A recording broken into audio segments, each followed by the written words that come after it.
Bab 1311 Kekuatan Warisan. Ini, bukankah ini tembok? Bagaimana mungkin ada sesuatu di dalamnya? Feili mengulurkan tangannya dan mengetuk dinding batu, membuat suara dentuman yang tumpul. Ini adalah sebuah mekanisme, dan ada sesuatu yang lain di dalamnya. Kesadaran Ye Bufan menembus dinding gunung dan melihat situasi di dalamnya dengan jelas. Mekanisme ini sangat pintar sehingga orang awam tidak bisa mendeteksi sesuatu yang aneh. Pantas saja Area 51 sudah ada di sini bertahun-tahun dan masih belum menemukan rahasianya. Feili bertanya, mekanisme. Lalu bagaimana kita bisa masuk? Ikuti saja aku. Ye Bufan memperoleh pengetahuan tentang mekanisme warisan Istana Raja Naga. Dia menepuknya pelan 3 kali, lalu menekannya lebih keras. Setelah selesai, tiba-tiba terdengar bunyi klik mesin, dan akhirnya sebuah pintu batu setinggi 3 meter dan lebar 2 meter terbuka di depan mereka. Di luar pintu batu itu gelap, tapi ada cahaya redup di dalamnya. Banyak biji tak dikenal bertatahkan di dinding, memancarkan fluoresensi samar, meski tidak terlalu terang, itu cukup untuk melihat dengan jelas apa yang ada di dalamnya. Setelah dipastikan aman, beberapa orang masuk dan melihat ke ruangan batu yang luasnya sekitar 30 meter persegi, dikelilingi dinding batu yang keras dan tidak banyak hiasan. Ada sebuah platform batu yang panjangnya sekitar 2 meter dan lebar 1 meter di tengahnya. Terdapat sebuah tongkat di atasnya, terlihat seperti tongkat Buddha Zen yang digunakan oleh para biksu Tiongkok emas. Tongkat emas. Ini adalah tongkat emas sukutu kami. Setelah melihat benda itu, masa depan sangat gembira. Sukutu telah mencari selama ratusan tahun, dan hari ini mereka akhirnya menemukan benda suci suku tersebut. Tuhan memberkati saya akhirnya menemukan benda suci itu, dan memberkati sukutu saya agar sejahtera. Masa depan yang bersemangat berlutut di depan tongkat emas dan melakukan etiket yang sangat aneh, yang seharusnya menjadi cara beribadah khusus sukutu. Setelah beribadah, dia berdiri dan mengulurkan tangan untuk mengambil tongkat emas. Tapi sebelum menyentuh tongkat emas, ia dipantulkan kembali oleh kekuatan tak terlihat. Masa depan terkejut. Setelah pulih dari keterkejutan sebelumnya, dia melihat dengan hati-hati dan menemukan bahwa sepertinya ada aura tak terlihat yang melindungi staf di dalam. Apa yang terjadi? Dia mengubah beberapa sudut dan mencoba beberapa kali, tapi tetap tidak bisa menyentuh tongkat emasnya. Pada saat yang sama, tongkat emas di dalamnya sepertinya merasakan kehadirannya, bergetar terus-menerus dan mengeluarkan suara mendengung.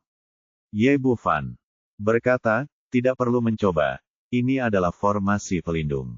Anda tidak bisa mendapatkan tongkatnya sebelum rusak. Lalu apa yang harus saya lakukan?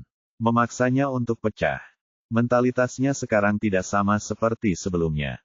Dia telah melihat benda suci itu tetapi tidak bisa mendapatkannya, yang membuatnya sangat cemas.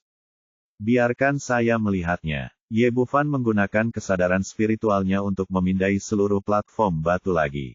Meskipun seluruh formasi pelindung telah melewati ratusan tahun, masih belum ada tanda-tanda penurunan memiliki ahli di bawah komandonya saat itu.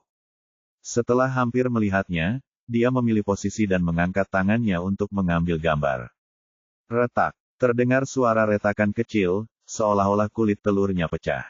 Kemudian perisai udara yang tak terlihat menghilang, dan tongkat emas itu benar-benar terekspos ke udara. Masa depan mengulurkan tangan kanannya dengan penuh semangat.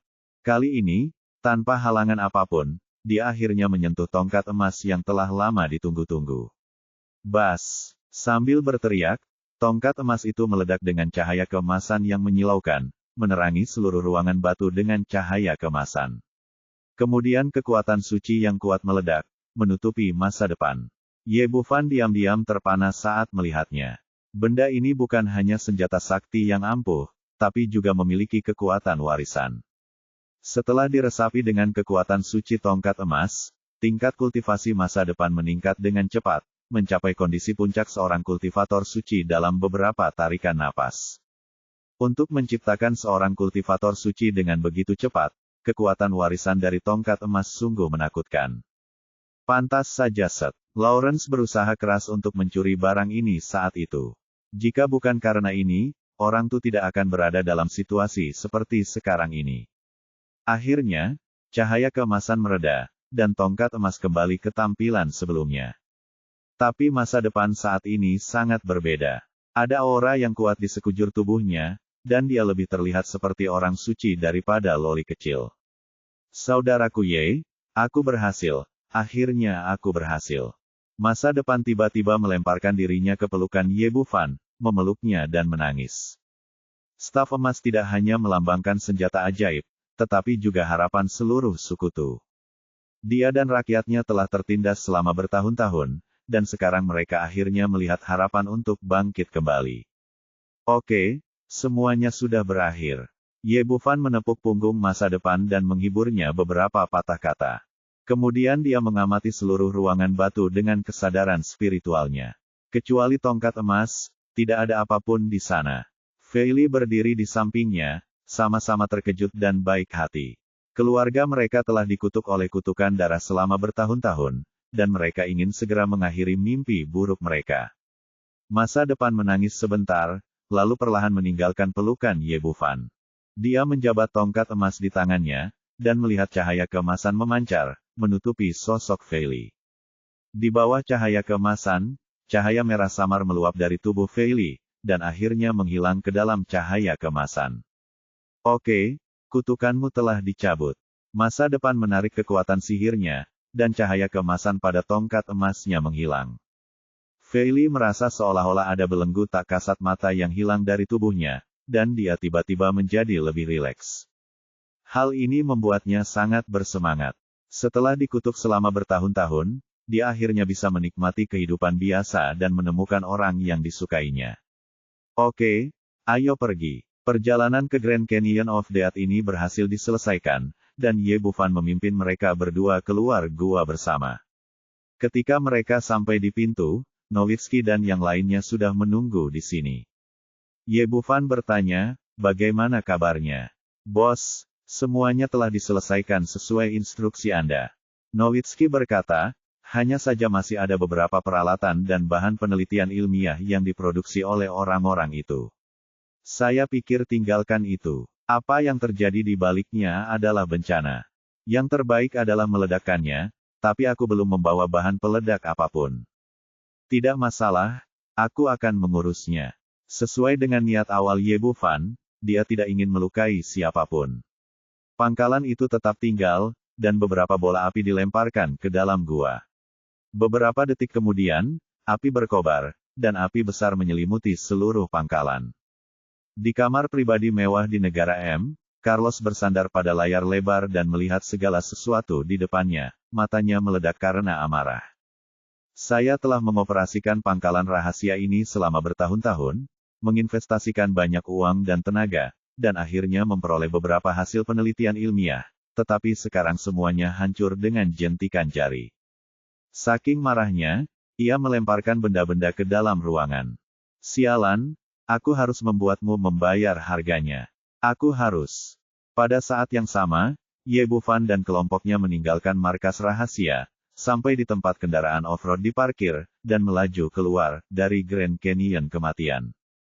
Kami kembali sedikit lebih cepat dibandingkan saat kami datang. Keesokan paginya, 4 kendaraan off-road tiba di muara lembah. Namun ketika mereka datang ke sini, mereka menemukan lusinan orang yang menjaga pintu keluar Grand Canyon of Death. Pemimpinnya adalah pemuda jahat belang yang telah memberinya pelajaran sebelumnya. Bab 1312 Sura berwajah dingin. Ada lebih dari selusin orang di belakang belang, yang diikat dengan berbagai cara. Wood dan orang-orang intinya lah yang dipukuli hingga berkeping-keping dan penuh luka. Melihat pemandangan ini, ekspresi Fucher menjadi dingin, dan matanya dipenuhi niat membunuh. Belang tidak menyadari hal ini. Dia melangkah maju dan memandang semua orang dan tertawa keras, hahaha, gadis kecil, anak laki-laki bernama Ye, kamu tidak menyangka, apakah kamu terkejut melihatku di sini? Apakah kamu menyinggung perasaanku? Tuan muda, tidak ada gunanya bahkan jika Anda bersembunyi di Grand Canyon of Death. Tapi jangan khawatir, Anda sangat beruntung bisa keluar hidup. Hidup. Awalnya, Tuan muda, saya berencana masuk dan mengambil mayatnya untuk Anda. Mengetahui bahwa orang ini dipukuli dengan keras oleh Ye Bufan. Setelah memberinya pelajaran yang keras, dia kembali dan mengertakkan gigi dengan kebencian. Dia menggunakan kekuatan keluarganya untuk menemukan master untuk membunuhnya lagi tidak menemukan masa depan atau Ye Bufan. Kemudian, dia menggunakan banyak saluran untuk memastikan bahwa pihak lain telah datang ke Grand Canyon of Death, jadi dia memimpin orang untuk membunuhnya. Ketika dia datang ke sini, dia tidak berani masuk. Bagaimanapun, Grand Canyon of Death terlalu terkenal. Saat dia ragu-ragu, Ye Bufan dan yang lainnya keluar. Kosong, apa yang kamu lakukan? Keluarga Blanc hanyalah keluarga kelas 2 di Apple City, satu tingkat di bawah keluarga Lawrence. Fei Li melangkah maju dan berkata, biarkan aku pergi secepatnya, jika tidak, kamu akan melawan keluarga Lawrence kita. Nona Fei Li, apakah kamu menyuruhku? Blanc sepertinya sudah siap, dia tersenyum, jika di Apple City, aku akan memberikan wajah keluarga Lawrence, tapi di mana ini? Ini adalah Grand Canyon of Death, jadi kata-katamu tidak berpengaruh padaku. Blanc, apakah kamu yakin? Apakah keluargamu akan menanggung kemarahan kami keluarga Lawrence? Fei Li merasakan gelombang kemarahan di dalam hatinya. Dulu, pria ini sangat menyanjungnya di Apple City, tapi sekarang dia berani menolak perintahnya. Nona, kamu terlalu banyak berpikir, kata Blanc dengan wajah bercanda, saat kita sampai di Grand Canyon of Death, tidak ada yang bisa keluar hidup-hidup. Ini adalah rahasia yang diketahui semua orang. Jika aku membunuhmu di sini, tidak ada seorang pun yang akan melakukannya. Kamu tidak perlu khawatir menahan amarah keluarga Lawrence. Semua orang akan mengira kamu mati di Grand Canyon. Kamu, Fei Li gemetar karena marah. Dia tidak menyangka bahwa orang ini sebenarnya ingin membunuh seseorang. Sialan, beraninya kamu tidak menghormati wanita tertua.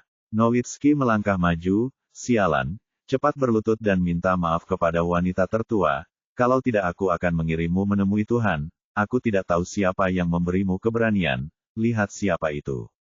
Setelah Blanc mengatakan ini, dia menyingkir dan memberi jalan bagi seorang pria berambut pirang. Pria ini tidak terlalu tinggi dan terlihat agak kurus, namun ia memancarkan aura dingin yang kuat. Ekspresi Nowitzki berubah ketika dia melihat pria itu, Berkam, itu kamu. Berkam adalah salah satu master terkenal di negara M. Tingkat budidayanya berada di tengah-tengah tingkat surga, yang lebih tinggi darinya tingkat. Apalagi pria ini memiliki kepribadian yang dingin dan cara yang kejam. Ia dijuluki Sura berwajah dingin. Tak disangka, Blanc malah mengundang pria tersebut. Pergilah ke neraka. Berkam tampak kedinginan dan meninju wajah Nowitzki. Orang ini sangat cepat, dan dengan satu pukulan, aura sedingin es langsung menutupi seluruh tempat. Nowitzki tidak punya pilihan selain meninju, dan dengan keras, kedua tinju itu bertabrakan, dan aliran udara yang kuat menyebar, menggulung tumbuhan di sekitarnya menjadi puing-puing di seluruh langit. Kemudian sesosok tubuh terbang keluar dari puing-puing, dan ternyata itu adalah Nowitzki. Di saat yang sama, tubuhnya tertutup embun beku, yang menunjukkan kekuatan pukulan Berkam. Sial, aku akan mati kedinginan. Nowitzki menamparkan es batu di tubuhnya, bahkan suaranya bergetar. Untungnya, energi di tubuhnya kuat, kalau tidak dia akan berubah menjadi patung es kali ini. Bagaimana kabarmu? Sekarang kamu tahu betapa kuatnya itu kan? Kalian semua akan mati hari ini. Blanc menatap masa depan dan Fei Li dengan tatapan cabul, demi kalian sebagai wanita, aku akan memberimu ini. Perlakuan istimewa yang akan membuatmu ingin mati terlebih dahulu, lalu membunuhmu. Dan jika anak laki-laki bernama Ye itu berani menyentuhku, aku akan memotongmu menjadi beberapa bagian dan mencincangmu menjadi beberapa bagian. Bran, mata Fei Li berkobar. Sebagai wanita tertua di keluarga Lawrence, kapan dia pernah dihina seperti ini? Kamu akan segera tahu jika kamu berani. Blanc melambaikan tangannya dengan arogan, silakan bunuh semua pria. Setelah menikmati para wanita, aku juga akan membiarkanmu mencicipinya. Berkam tidak berkata apa-apa dan melangkah menuju kerumunan. Jika kamu ingin menyentuh wanita tertua, kamu harus melangkahi tubuhku. Nowitzki memaksakan dirinya untuk berdiri di depan semua orang, termasuk 9 bawahannya. Meski mereka tahu mereka kalah, masing-masing dari mereka berani dan tidak takut kematian. Kalau begitu kalian semua masuk neraka. Berkam meninju lagi, kali ini bahkan lebih mengerikan dari yang terakhir kali. Angin pukulan itu menyapu angin dan salju, dan suhu di sekitarnya sepertinya turun puluhan derajat dalam sekejap. Nowitzki ingin melawan dengan sekuat tenaga, namun sayangnya telapak tangannya baru saja terluka ringan, dan kini ia tertekan oleh tekanan yang kuat. Hal yang sama juga terjadi pada 9 orang lainnya. Meski memiliki tekad untuk bertarung tanpa rasa takut mati, mereka tidak memiliki kekuatan untuk bertarung mati-matian. Tetapi pada saat ini, sisi masa depan bergerak. Dia menggoyangkan tongkat emas di tangannya sedikit, dan cahaya keemasan melesat ke arah Berkam seperti ular spiritual.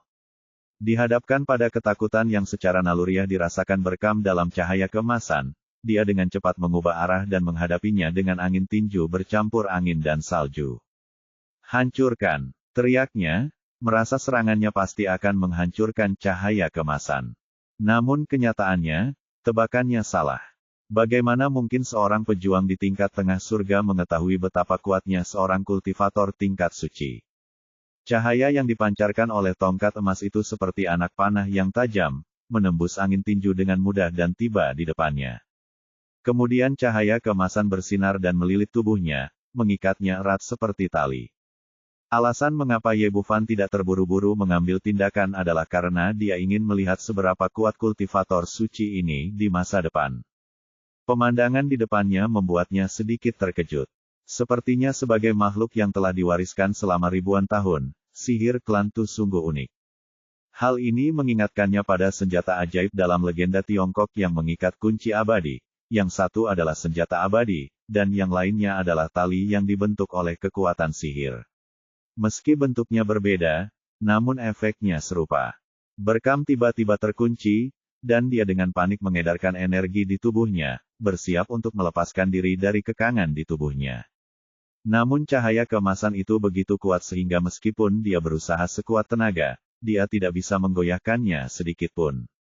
Seluruh tubuhnya dipaku di sana seperti tiang kayu. Di seberangnya, mata Nowitzki dan yang lainnya tiba-tiba berbinar. Membunuhmu saat kamu sakit adalah sesuatu yang bisa dilakukan siapapun. Dengan satu gerakan kakinya, dia sampai di depan Berkam, dan tinju besarnya tiba-tiba mengenai wajah lawannya. Berkam memiliki banyak kultivasi, tetapi sekarang dia hanya dapat melakukan ini secara pasif dan dikalahkan, terlempar lebih dari 10 meter oleh pukulan ini. Dia baru saja jatuh ke tanah, dan 9 orang yang tersisa sudah menunggu di sana. Belati di tangannya jatuh ke tubuhnya seperti tetesan air hujan, dan dia tertusuk ke dalam saringan dalam sekejap mata. Prajurit tingkat menengah yang malang, Shuro berwajah dingin yang terkenal, mati seperti ini di bawah pedang acak. Bab 1313, Sihir Klantu. Blanc tampak bingung. Dia tidak pernah menyangka bahwa ahli super yang dia pekerjakan dengan banyak uang akan mati begitu saja. Nak, giliranmu. Nowitzki berjalan ke arahnya dengan niat membunuh. Jangan datang, atau aku akan segera membunuh mereka. Blanc berbalik dan lari, bersembunyi di belakang Wood dan yang lainnya.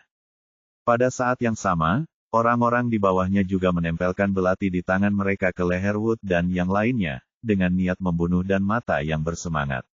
Mereka akan mengangkat pisau dan menjatuhkannya hanya menunggu perintah tuannya.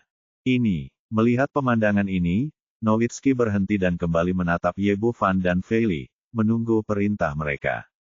Saudara Ye, aku akan menanganinya. Masa depan menghentikan Ye Bufan, yang hendak mengambil tindakan, dan kemudian menjabat tongkat emas di tangannya lagi. 10 berkas cahaya ditembakkan dari tongkat itu, menutupi seluruh Wood dan yang lainnya sejenak. Di saat yang sama, semua pria berbaju hitam di belakang mereka terlempar. Di bawah penerangan cahaya keemasan, tidak hanya luka pada Wood dan yang lainnya pulih dengan kecepatan yang terlihat dengan mata telanjang, tetapi aura mereka meningkat dengan cepat, dan mereka dipromosikan ke tingkat surga dalam sekejap mata.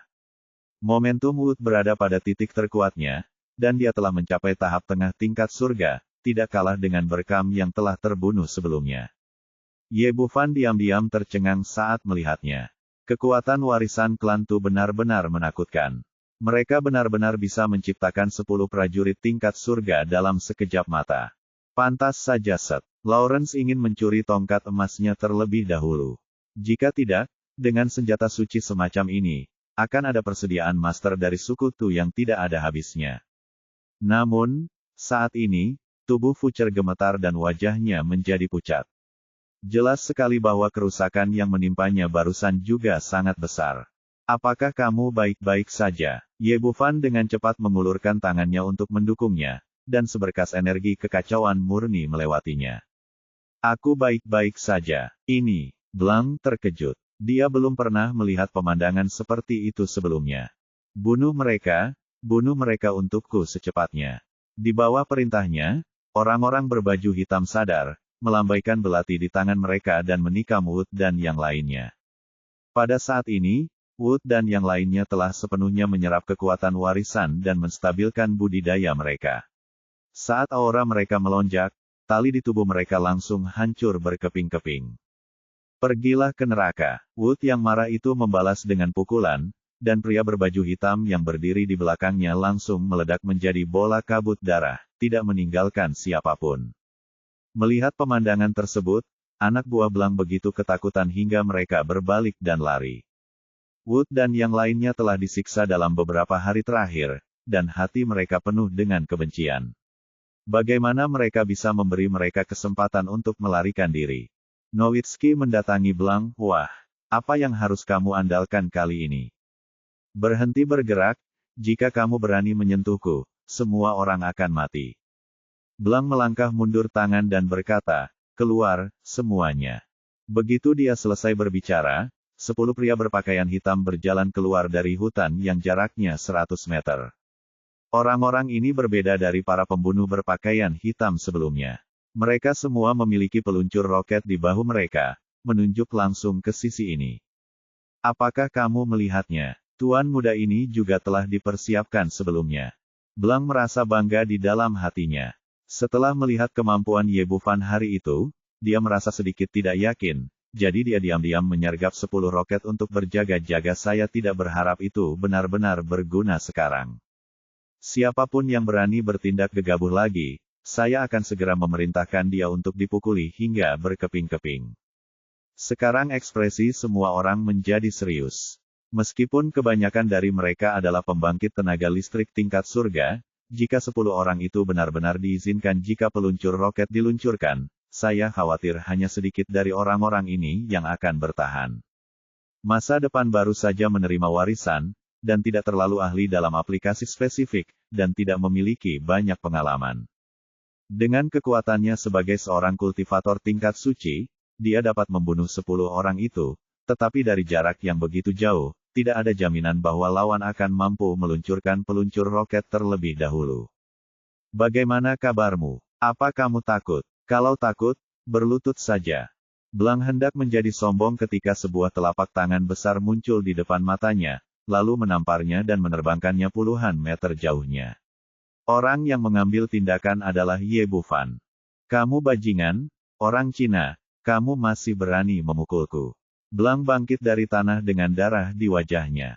Pria itu berteriak dengan marah, tembak dan ledakan untukku. Grogi, 10 pria berbaju hitam yang berjarak 100 meter menerima perintah tersebut dan segera menekan tombol peluncuran, menembakkan roket ke arah Ye Bufan dan lainnya.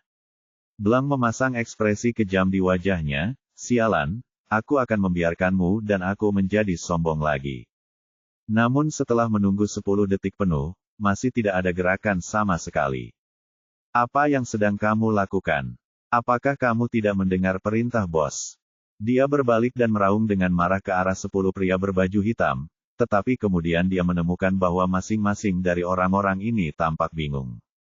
Faktanya, orang-orang ini sudah menekan tombol peluncuran, tetapi peluncur roket tidak merespon. Apa yang terjadi? Ada apa? Pria berbaju hitam menuju Basoka untuk memeriksanya, dan terkejut saat mengetahui bahwa larasnya telah tertutup seluruhnya oleh es, dan tidak heran larasnya tidak bisa ditembakkan. Ini, bagaimana ini mungkin? Semua orang tampak ngeri. Tidak ada yang mengerti apa yang terjadi. Tepat ketika mereka tercengang, Wood dan yang lainnya sudah bergegas mendekat. Meninju satu persatu, orang-orang ini semua berubah menjadi mayat. Aku Blanc, yang masih sangat sombong, sekarang benar-benar tercengang. Pria itu berbalik dan ingin melarikan diri, tapi Nowitzki menendangnya ke tanah dan menyeret rambutnya. Maafkan saya, Tuan Ye. Di masa depan, saya salah kali ini. Selama Anda melepaskan saya pasti tidak akan berani memprovokasi Anda lagi di masa depan. Ye Bufan menatapnya dan tersenyum bercanda, itu yang kamu katakan terakhir kali. Menurutku akankah aku mempercayaimu lagi? Petik 2. Aku, Ye Bufan, jangan lupa bahwa aku adalah putra tertua dari keluarga Blanc tidak membiarkanmu pergi, termasuk penduduk asli. Setiap orang harus dikuburkan bersamaku. Pada saat kritis, Blanc menggunakan trik ini lagi, mencoba menggunakan kekuatan keluarga untuk menakut-nakuti orang di depannya. Begini caranya dia menyelamatkan hidupnya terakhir kali. Ye Bufan tersenyum dan berkata, Tuan Muda Blanc, apa yang baru saja Anda katakan? Ini adalah Grand Canyon of Death. Wajar jika orang yang datang ke sini tidak kembali. Tidak ada yang akan meragukan kami jika Anda mati di sini. Petik 2. Petik 2. Blanc tiba-tiba tampak putus asa. Ini yang baru saja dia katakan kepada Fei Li, tapi dia tidak menyangka akan menggunakannya pada dirinya sendiri dalam sekejap mata. Ye Bufan melambaikan tangannya ke Wood di sebelahnya, oke, aku serahkan orang ini padamu. Dia tahu bahwa Blanc telah melakukan banyak hal jahat, dan pasti ada banyak orang yang menindas suku Tu akhir-akhir ini. Sudah waktunya bagi mereka untuk melampiaskan amarahnya. Tidak, tolong jangan serahkan aku kepada mereka. Melihat mata Wood yang mematikan, Blanc ketakutan. Dia biasanya mesum, dan dia paling suka menyiksa orang lain menikmati diri mereka sendiri. Terutama akhir-akhir ini, saya telah menyiksa dan mempermalukan orang-orang Tu itu, tidak pernah berpikir bahwa balasan akan menimpa saya suatu hari nanti. Dia ingin memohon belas kasihan, tapi Wood tidak memberinya kesempatan sama sekali. Dia meraih lehernya dan mengangkatnya ke samping. Kemudian jeritan melengking terdengar, dan jeritan itu berhenti tiba-tiba setelah lebih dari 10 menit. Masa depan belum terhenti. Kini setelah tongkat emas telah ditemukan, suku Tu tidak lagi takut pada kekuatan apapun, termasuk keluarga Blanc. Bab 1314 mematahkan kutukan darah. Setelah berurusan dengan Blanc, Wood memimpin sukunya kembali ke masa depan, dan mereka semua memandang tongkat emas dengan penuh kegembiraan.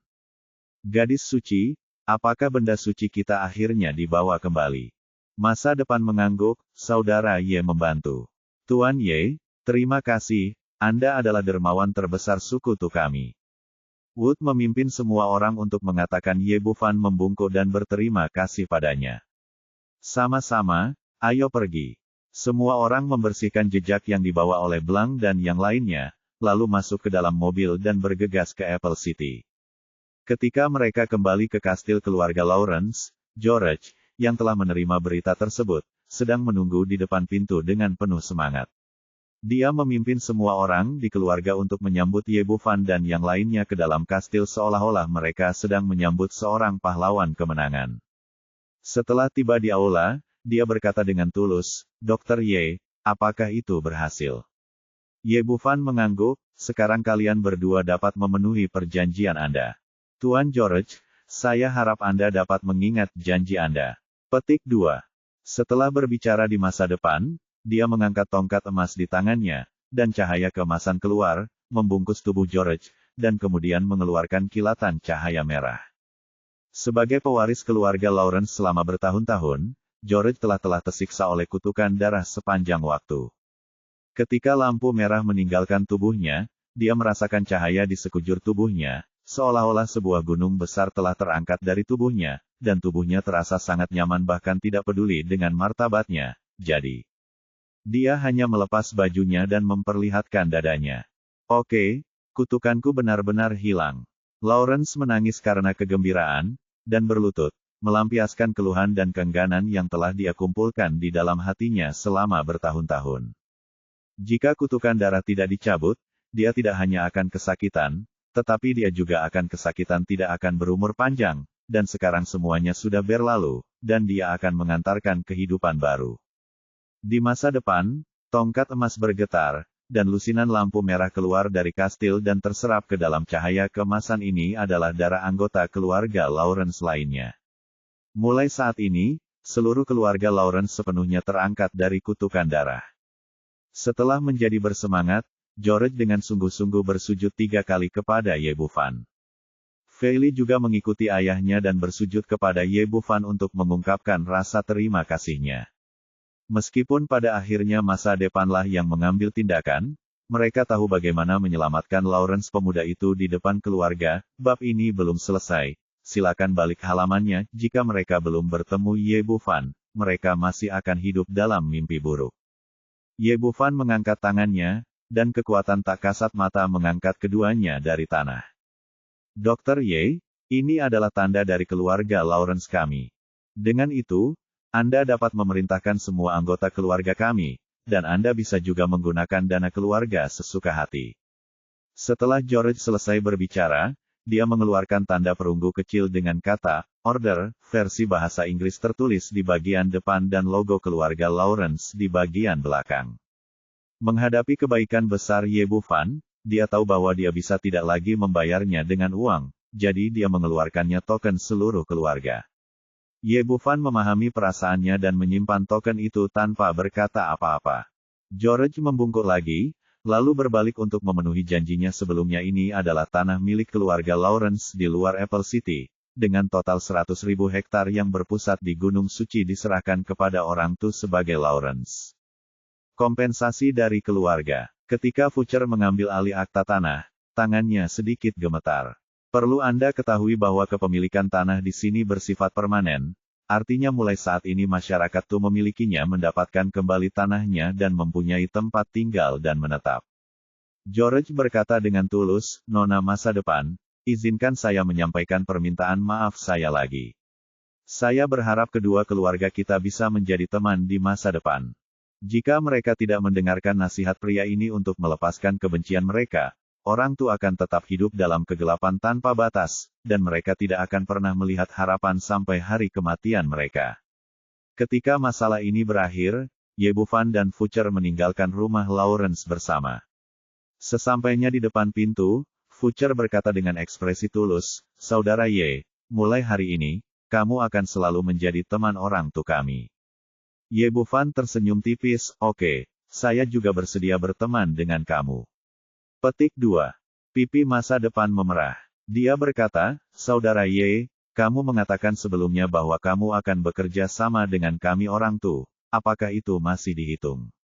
Sekarang sebagai kepala orang Tu, dia mendapat begitu banyak tanah sekaligus, dan dia tidak tahu apa yang harus dilakukan dengannya untuk sementara waktu. Jika apa yang dikatakan Ye Bufan benar dan bahan obat Tiongkok bisa ditanam, ini akan menjadi pilihan terbaik dan bisa membawa manfaat lebih besar bagi sukunya. Tentu saja, apa yang saya katakan akan selalu diperhitungkan. Ye Bufan berkata, pergilah dan ambil alih tanah itu hari ini, dan saya akan mengirim seseorang untuk berbicara dengan Anda besok. Bab ini belum selesai, silakan balik halamannya. Menanam bahan obat Cina di negara M adalah perkara yang sangat rumit. Meski orang Eropa pekerja keras, namun mereka belum memiliki pengalaman menanam. Mulai dari perencanaan lahan, harus dikerahkan tenaga khusus untuk bimbingan teknis. Baik, Kakak Ye, terima kasih. Petik 2. Terima kasih sekali lagi di masa depan, lalu masuk ke mobil Wood dan yang lainnya dan pergi dari sini. Ye Bufan berkendara kembali ke Apple Plaza sendirian. Saat itu sore hari ketika dia datang ke sini, dan klinik gratis Huaxia tradisional tim pengobatan Tiongkok masih berjalan. Meski matahari agak cerah, antusiasme pasien di sini tetap tidak berkurang. Dari kejauhan, Ye Bufan melihat antrian panjang dan bergabung dengan klinik gratis tanpa mengucapkan sepatah kata pun. Itu akan berakhir sampai malam. Ketika dia mendongak dari pasien terakhir. Ketika dia datang, dia menemukan Lu Bengxia berdiri di depannya dengan senyum di wajahnya. Kapan kamu datang? Sudah lama. Lu Bengxia datang ke sini setengah jam yang lalu. Melihat Ye Bufan sedang sibuk menemui dokter, dia tidak berkata apa-apa. Pada titik ini, pria ini sudah sangat tampan, dan dia menjadi semakin menawan saat merawat pasien, yang membuat jantungnya berdetak lebih cepat tanpa sadar. Dia melangkah maju dan memeluk lengan Ye Bufan dengan penuh kasih sayang, milikmu. Sudah selesai. Petik 2. Sudah selesai. Bukankah ini waktunya menepati janjimu padaku? Sebelum bergegas ke Grand Canyon of Death, Ye Bufan setuju untuk menemani Lu Bengxia ke suatu tempat sebagai pacarnya. Ye Bufan mengangguk, oke. Kalau begitu ayo pergi. Petik 2. Lu Bengxia menarik Ye Bufan keluar dari Apple Plaza, masuk ke dalam mobil, dan bergegas menuju pinggiran kota. Ye Bufan bertanya, kemana kamu akan membawaku? Petik 2. Tentu saja, pergilah ke tempat yang paling banyak lalatnya. Lu Bengxia berkata, ada klub nomor 1 di Apple City. Ini adalah tempat berkumpulnya semua elit bisnis. Yang bisa masuk ke sini adalah orang-orang sukses dengan aset lebih dari 100 juta. Bagi seorang pebisnis, yang terpenting adalah koneksi dan sumber daya. Agar bisnis angel pharmaceutical bisa cepat berkembang, saya sering datang ke sini. Sejujurnya efeknya lumayan, tapi sayangnya terlalu banyak lalat di sini, yang agak mengganggu.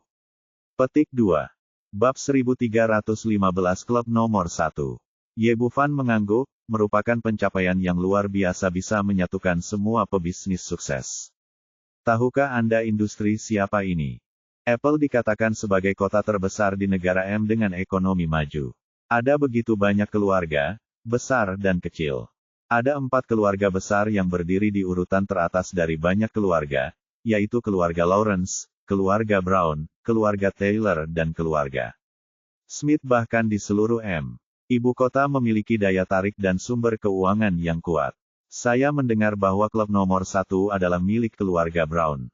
Pada titik ini, Lu Bengxia bertanya, ngomong-ngomong, Saudara Ye, apakah semuanya berjalan baik? Lancar untuk keluarga Lawrence. Apakah sudah terselesaikan?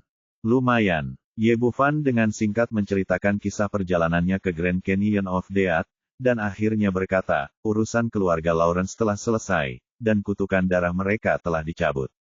Kami juga telah menerima tanah dan kompensasi kami sendiri, dan basis industri pengobatan tradisional Tiongkok kami telah diterapkan.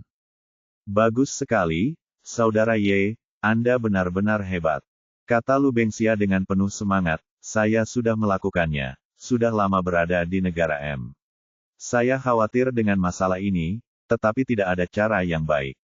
Orang di sini tidak setuju dengan pengobatan tradisional Tiongkok, apalagi menanam obat tradisional Tiongkok membangun basis industri, tetapi tanah di sini adalah milik pribadi.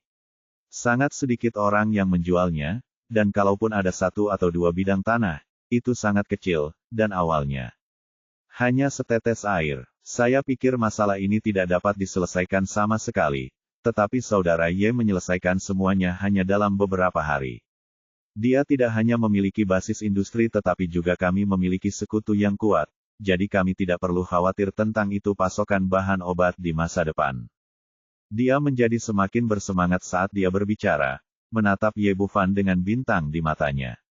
Saya juga beruntung. Ye Bufan berkata, saya telah membuat janji dengan masa depan. Anda akan mengirim para profesional untuk mendiskusikan masalah-masalah spesifik dengannya besok dan membimbing mereka tentang bagaimana merencanakan lahan dan melaksanakan penanaman benih obat Tiongkok dan hal-hal lain. Begitu, keduanya mengobrol tentang detailnya sebentar, lalu mengemudikan mobil di depan sebuah klub.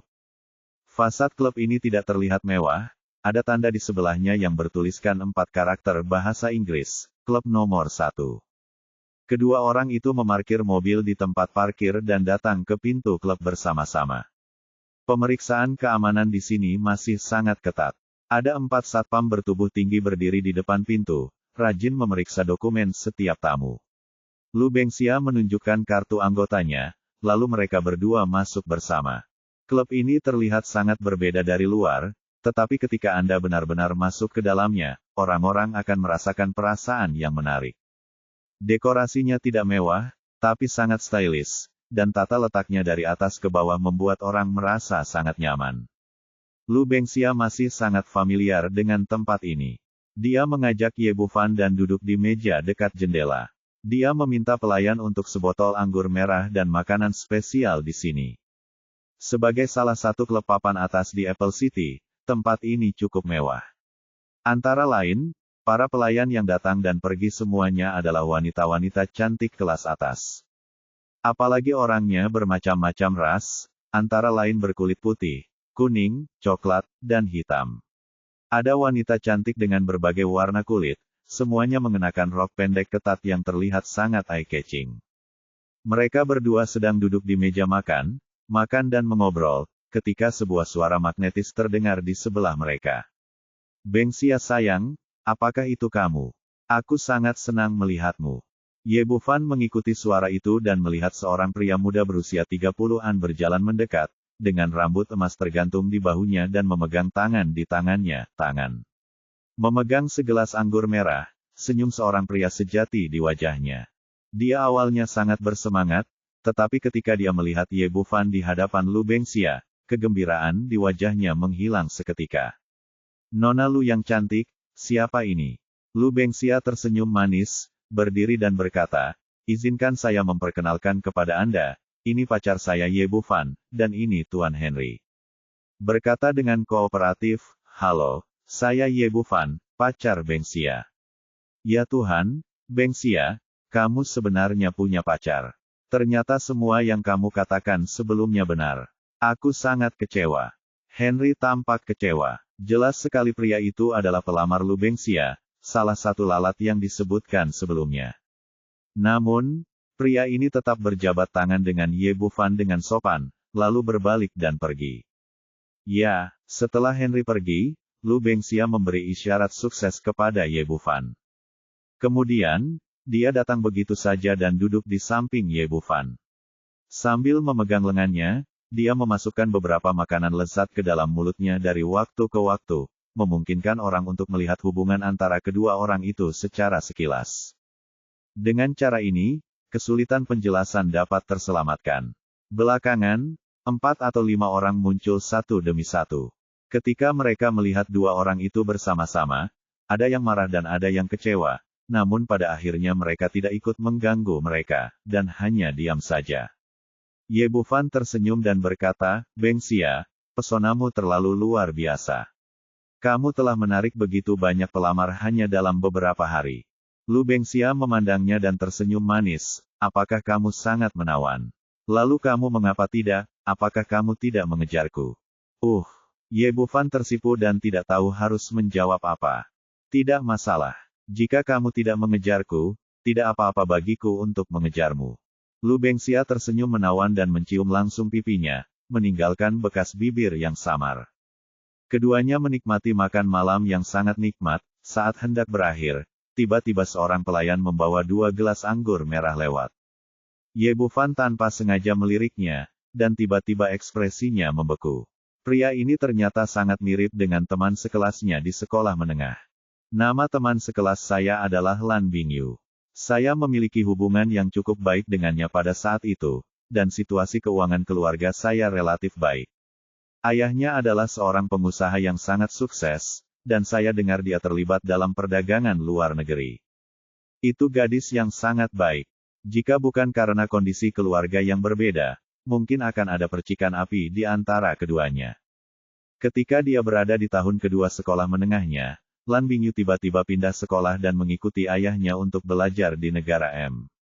Sejak saat itu, dia kehilangan kontak dengannya, dan 5 atau 6 tahun telah berlalu dalam sekejap mata. Ye Bufan memindainya lagi dengan kesadaran spiritualnya dan memastikan bahwa gadis itu memang Lan Bingyu, yang sudah bertahun-tahun tidak dia lihat. "Waktu telah berlalu, dan aku tidak menyangka kedua orang itu akan bertemu di sini seperti ini hari ini. Anak laki-laki malang itu menjadi tamu di sini, dan gadis yang dulunya seperti seorang putri sebenarnya menjadi pelayan di sini."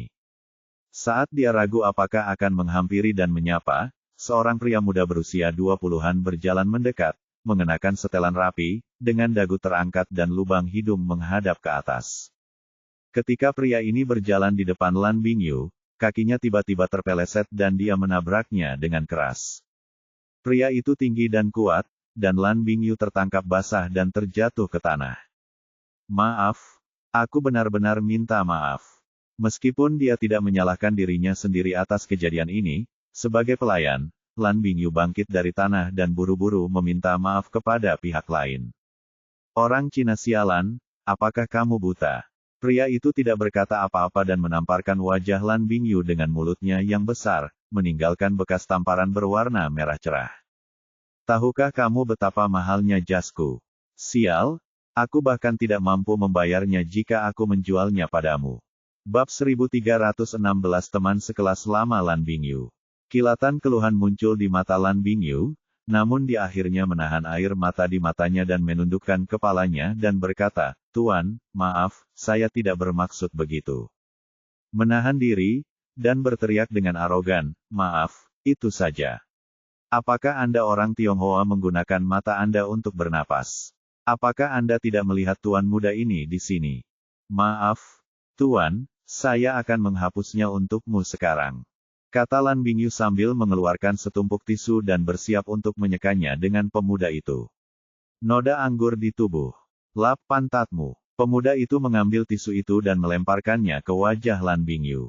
Lalu dia mengulurkan sepatunya dan berkata, apakah cukup dengan menyekanya saja jika itu mengotori pakaianku?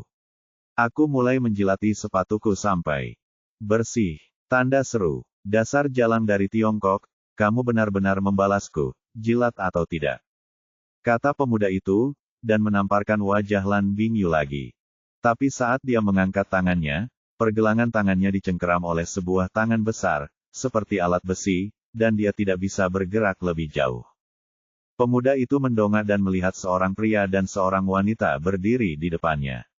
Mereka adalah Ye Bufan dan Lu Bengxia.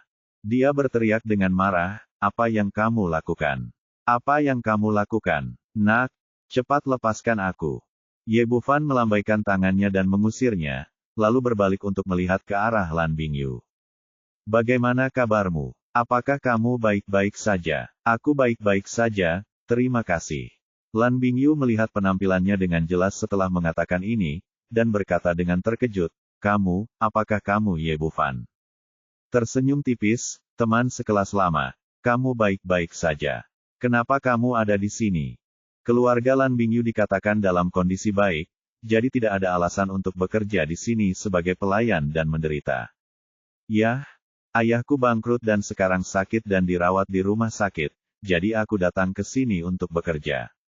Sebelum Lan Bingyu selesai berbicara, pemuda di sana berteriak dengan marah, apa yang kamu bicarakan? Menjadi kotor, pakaianku hilang, jadi lupakan saja. Dan kamu, babi Cina yang menyebalkan, apa urusanmu di sini? Apakah kamu perlu ikut campur dalam urusan orang lain? Orang ini akhirnya mengalihkan semua amarahnya pada Ye Bufan, apalagi, kata-kata itu jelas ditujukan kepada rakyat Tiongkok. Wajah Ye Bufan tiba-tiba menjadi gelap, dan Lu Bengxia berkata dengan marah, bagaimana kamu bisa bicara? Apa salahnya aku berbicara seperti ini? Aku benci orang China, kalian semua menyingkir. Aku harus menyelesaikan masalah dengannya hari ini. Petik 2. Lalu pria itu menunjuk ke arah Lan Bingyu dengan arogan, dasar jalang dari Tiongkok, berlutut dan jilat sampai bersih, kalau tidak, urusan hari ini tidak akan selesai. Ye Bufan menatapnya dengan dingin, aku mengotori milikmu. Kita bisa membayarnya bajunya, tapi kamu harus minta maaf pada kami. Izinkan aku minta maaf haha, lucu sekali. Tahukah kamu siapa aku? Pemuda itu terlihat sombong dan tertawa, seolah mendengar sesuatu yang lucu. Leluconnya biasa saja. Saat ini, Henry yang baru saja pergi datang. Dia melirik ke arah Ye Bufan dengan jijik, lalu berkata kepada Lu Bengxia, izinkan saya memperkenalkan kepada Anda, ini Tuan Buckley, putra tertua dari keluarga Field, dan dia adalah tamu terhormat di sini. Anda baru saja tiba di Apple City, jadi kamu mungkin tidak mengenal keluarga Field, itu adalah keluarga besar, nomor 2 setelah 4 keluarga besar. Menurutku temanmu harus meminta maaf kepada Buckley, dan aku bisa berdamai dengannya demi aku, dia bisa memaafkanmu. Dia menoleh untuk melihat pemuda itu. Orang, Tuan Buckley, Anda masih akan memberi saya wajah ini, kan? Pada titik ini, pria itu tampak bangga, seolah-olah ini bisa menunjukkan status bangsawannya dengan lebih baik. Buckley berteriak, Henry sayang, saya bisa memberikan wajah ini kepada Anda, tetapi dia harus segera meminta maaf kepada saya. Kali aku melakukan semuanya demi Bansia, kamu harus menghargainya. Kata-kata Henry benar-benar merendahkan. Menurutnya, Ye Bufan tidak punya pilihan selain menundukkan kepalanya. Bagaimanapun, Barclay mewakilinya. Itu adalah keluarga Field, dan pihak lainnya hanyalah orang asing yang datang ke sini dari Tiongkok. Kamu terlalu banyak berpikir. Dialah yang seharusnya meminta maaf. Ye Bufan sama sekali mengabaikan Henry dan mengangkat jarinya ke arah Barclay. Hari ini kamu harus meminta maaf kepadaku dan teman-temanku, dan meminta maaf kepada semua orang China atas kesombonganmu. Mengatakan ini, ekspresi semua orang yang hadir berubah, termasuk mereka yang berkumpul untuk menyaksikan kegembiraan, dan semua memandangnya dengan kasihan. Henry memasang ekspresi kesal. Bansia, temanmu ini benar-benar tidak tahu berterima kasih. Kalau bukan karena aku. Dia baru setengah bicara ketika dia disela dengan kasar oleh Lu Bansia, beri aku, pergilah, kami tidak membutuhkanmu untuk mengajari kami cara melakukan sesuatu. Kamu, Henry tiba-tiba tersipu, lalu dia berkata kepada Barclay dengan kesal, kamu bisa menanganinya sesukamu, tidak perlu, lihat wajahku lagi. Henry, temanku, aku sudah memberitahumu sejak lama, abaikan orang-orang China ini dan beri mereka pelajaran. Barclay selesai berbicara dengan ekspresi arogan, lalu melambai ke belakangnya, dan segera ke sana ada 4 orang jangkung. Pengawal kulit hitam itu bergegas mendekat. Orang-orang ini tingginya sekitar 2 meter, dengan otot yang menonjol. Mereka terlihat sangat kuat dan memiliki ekspresi garang di wajah mereka. Tuan, apa yang Anda ingin kami lakukan? Kata pemimpinnya, seorang pria kulit hitam bertubuh besar. Orang ini berkepala botak dan tidak memiliki rambut di tubuhnya. Dia terlihat seperti monster humanoid. Ajari orang Tionghoa ini pelajaran dan beritahu dia bahwa ini adalah wilayah kita dan bukan tempat bagi mereka untuk menjadi liar. Barclay mengangkat tangannya dan menunjuk ke arah Ye Bufan dengan ekspresi arogan. Melihat tatapan garang beberapa orang, Lan Bingyu tiba-tiba menjadi gugup, tidak ingin teman-teman lama yang baru ia temui dirugikan sedikit pun karena dirinya. Dia menarik Ye Bufan ke belakangnya, menundukkan kepalanya lagi dan berkata, Tuan Barclay, saya benar-benar minta maaf. Saya yang menyebabkan semua ini. Bolehkah saya meminta maaf kepada Anda lagi? Barclay berteriak dengan arogan, jalang. Permintaan maaf Anda adalah tidak ada gunanya, keluar dari sini atau aku akan mengalahkanmu juga. Lan Bingyu ingin mengatakan sesuatu yang lain, tetapi ditarik kembali oleh Ye Bufan, oke, biarkan kami yang menangani hal semacam ini. Petik 2. Tapi, Lan Bingyu tampak khawatir. Dari segi bentuk tubuh, ada begitu banyak perbedaan antara Ye Bufan dan pria kulit hitam itu sehingga mereka benar-benar tak tertandingi. Bukan hanya dia, tapi orang lain di sekitarnya pun berpikiran demikian. Menurut mereka, apalagi 4 orang besar yang bekerja sama, salah satu dari mereka bisa meremukkan tulang-tulang orang Tionghoa lemah di hadapan mereka. Baiklah, saudari, jangan khawatir, biarkan saudara Ye yang menanganinya. Hanya Lu Bengxia yang mengetahui kekuatan Ye Bufan dan memiliki keyakinan penuh padanya. Orang Cina, pergilah ke neraka. Ekspresi ganas melintas di wajah pria botak itu, dan tinjunya yang sebesar kaserolet tiba-tiba mengenai wajah Ye Bufan. Pukulan ini begitu kuat dan beratnya sehingga jika benar mengenai bagian wajah pasti akan menghasilkan ribuan bunga persik yang bermekaran. Orang-orang yang menonton tidak bisa menahan diri untuk tidak berseru kaget, dan beberapa wanita pemalu bahkan menutup mata mereka, tidak mampu melihat apa yang terjadi selanjutnya. Bab 1317 itu karena saya tidak datang. Henry berdiri di dekatnya dengan cibiran di wajahnya, berharap pria Tionghoa di depannya akan dihukum berat dan kemudian meminta Lu Bengxia untuk datang dan memohon padanya. Namun hasilnya mengecewakan semua orang.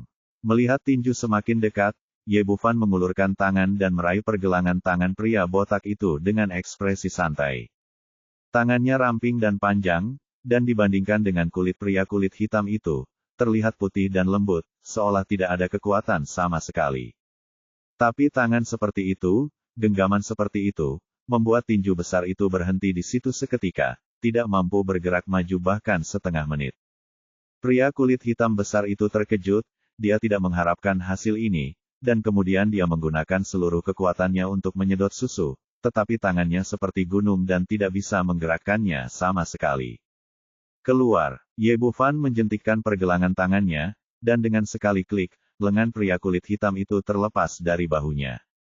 Kemudian dia menendang perutnya, membuat pria botak itu terbang ke udara seperti raksasa kecil.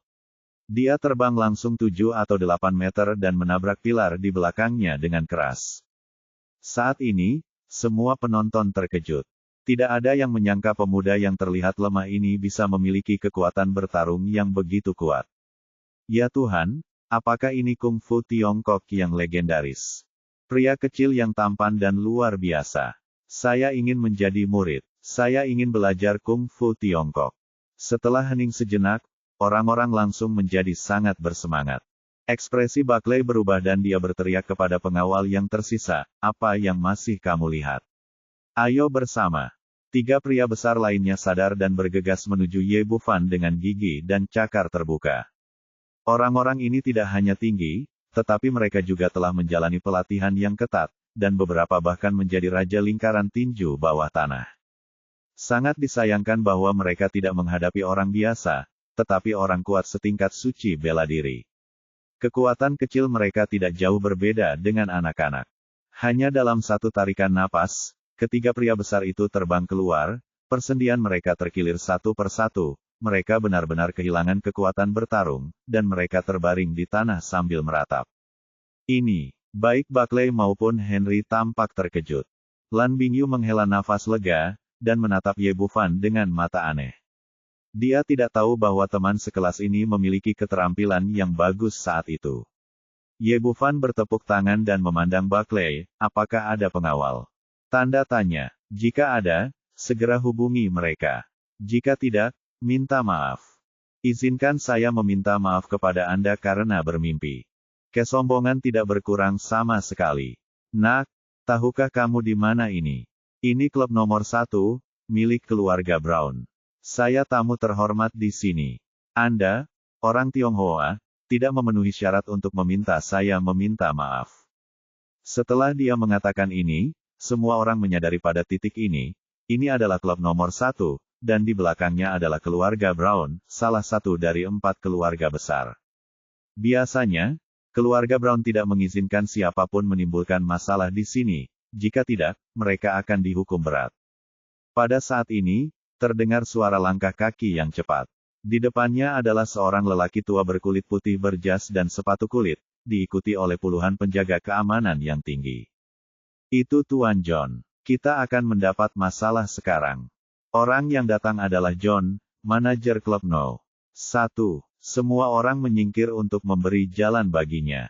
John memandang keempat pria kulit hitam berbadan besar yang tergeletak di tanah, lalu melihat sekeliling, lalu berkata dengan tatapan tegas, siapa yang bisa memberitahuku apa yang terjadi? Siapa yang membuat masalah di klub nomor 1 kita? Buckley, dia berkata sebelumnya, Tuan John, dia orang Tionghoa itu. Dia memukuli pengawal saya. Anda harus membiarkan dia mendapatkan hukuman yang pantas dia terima. John menoleh dan menatap Ye Bufan, apakah ini yang terjadi pada pria ini? Dialah yang tidak tahu bagaimana bersikap sopan dan menghormati kami orang China. Dialah yang meminta anak buahnya untuk mengambil tindakan terlebih dahulu. Lu Bengxia dengan marah menceritakan apa yang terjadi, dan akhirnya berkata, jelas itu dia yang berjalan sembarangan dan menabrak seseorang. Pelayan mempermalukan orang lain dan memukul mereka. Orang seperti ini tidak memiliki kualitas sama sekali. Dialah yang harus meminta maaf. Orang seperti itu harus langsung dikeluarkan dari klub. Tidak jika Anda gagal melakukannya, Anda harus dihukum sesuai. Menurut saya, Tuan Buckley yang terhormat tidak melakukan kesalahan jelas sangat tidak pantas. Ye Bufan mengerti. Orang tua itu jelas mengerti. Ini untuk melindungi Buckley, entah itu karena alasan rasial atau ketakutan terhadap keluarga Field. Singkatnya, faktanya ada di sini. Dia sedikit tersenyum, Tuan John, kan? Jika perilaku kita di Tiongkok disebut bias, itu jelas tidak masuk akal. Bukannya saya tidak masuk akal, tapi saya berbicara tentang prinsip-prinsip klub kita. John berkata, menurut aturan klub nomor 1 kami, siapapun yang membuat masalah di sini akan dikeluarkan. Tapi sebelum itu, Anda harus meminta maaf kepada Tuan Buckley, mendapatkan pengampunannya, dan memberikan kompensasi. Kepada layanan lain, saya harus menyerahkannya kepada Tuan Buckley, dan dia dapat melakukan apapun yang dia inginkan. Anda mendengar saya, nak? Berlututlah dan minta maaf. Saya adalah Tuan Muda Buckley yang terhormat, dan saya bukan seseorang yang bisa dikacaukan oleh orang Cina rendahan. Dengan dukungan John, Buckley segera mendapatkan kepercayaan diri dan kembali berteriak dengan arogan. Henry tampak sombong, dan dia sangat ingin melihatnya. Wajah Lan Bingyu sangat pucat. Meskipun dia sudah lama tidak berada di sini, dia sangat menyadari kengerian klub nomor 1.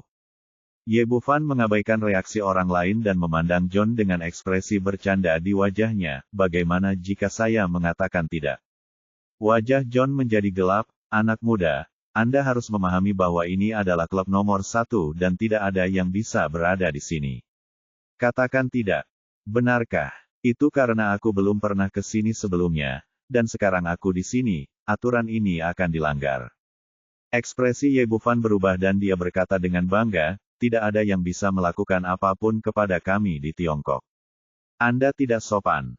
Dia mengangkat tangannya dan menunjuk ke arah Buckley, saya tidak peduli siapa Anda harus menundukkan kepala dan meminta maaf hari ini.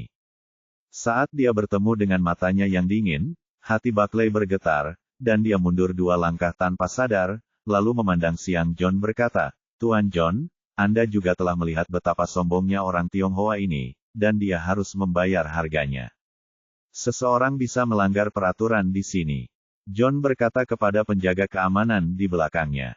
Mereka melambaikan tangan dan berkata, turunkan orang gila ini untukku. Melihat dia akhirnya memberi perintah, Buckley dan Henry tampak bangga. Menurut pendapat mereka, bahasa Cina ini sudah selesai sepenuhnya. Setelah menerima perintah, penjaga keamanan menyerbu ke depan dan mengepung ketiga Ye Bufan. Kepala keamanan itu tinggi dan berkuasa, dan dia meninju wajah Ye Bufan. Sebagai penjaga keamanan klub nomor 1, mereka selalu sangat kejam dalam mengambil tindakan, apapun konsekuensinya, karena betapapun serius konsekuensinya, mereka akan ditanggung oleh keluarga Brown. Tapi kali ini berbeda dari masa lalu, dia merasakan sakit yang menusuk di perut bagian bawah segera setelah dia mengambil tindakan, dan kemudian dia terbang mundur, menjatuhkan 4 atau 5 penjaga keamanan di belakangnya. Buckley berteriak, anak ini tahu Kung Fu Tiongkok. Jangan bertarung sendirian, ayo bertarung bersama. Bab 1318 Wolverine Thomas. Itulah yang diteriakkan Buckley, dan itulah yang dia pikirkan di dalam hatinya. Menurut idenya, meskipun lawan bisa melawan 4 dari mereka, mereka pasti tidak akan mampu melawan lebih dari 20 penjaga keamanan yang kuat. Selain itu, penjaga keamanan klub nomor 1 semuanya dilatih secara khusus. Tapi sebelum dia selesai berteriak, dia melihat penjaga keamanan terbang mundur seperti karung yang dilempar satu persatu. Mereka semua terjatuh ke tanah bahkan tanpa menyentuh pakaian Ye Bufan. Saat ini, semua orang tercengang. Mereka telah lama mendengar bahwa Kung Fu Tiongkok sangat kuat, tetapi mereka tidak menyangka akan sekuat itu. Ya Tuhan, apakah ini Kung Fu atau sihir? Sungguh menakjubkan. China benar-benar tempat yang ajaib. Aku ragu ada dewa di sana. Ya Tuhan, kamu sebenarnya bisa bertarung dengan 1 orang. 10, bahkan pahlawan di komik pun tidak terlalu berlebihan, kan? Ekspresi Buckley membosankan, dan dia bahkan menelan setengah kalimat terakhir. Wajah John menjadi sangat muram, orang Huaxia, apakah Anda benar-benar akan menjadi musuh klub nomor 1 kami? Ye Bufan tersenyum tipis, di Tiongkok, jika Anda bertemu seseorang yang bias, kami harus memberi Anda pelajaran bersama-sama. Apakah Anda benar-benar berpikir bahwa Anda tidak akan terkalahkan jika Anda mengetahui beberapa Kung Fu Tiongkok? Hari ini saya akan menunjukkan kepada Anda apa itu master sejati. Setelah John selesai berbicara, dia mengulurkan tangan dan bertepuk tangan, Thomas, keluar. Begitu dia selesai berbicara, ada pesan dari arah di belakangnya. Ada sentakan. Semua orang berbalik dan melihat seorang pria kulit putih jangkung berjalan sejauh 2 meter. Pria ini memiliki rambut pirang dan otot di sekujur tubuhnya. Dia terlihat sangat kuat. Dia jauh lebih kuat dari penjaga keamanan sebelumnya. Setiap kali dia keluar dari klub, tanah terasa bergetar. Apakah ini Wolverine Thomas? Ya, itu Thomas. Kudengar dia adalah Master Club No. 1. Aku ingin tahu siapa yang lebih kuat, dia atau orang Cina itu. Apakah kamu perlu melakukannya, tanya. Nama Thomas adalah Wolverine, dan kudengar dia tidak pernah memiliki saingan.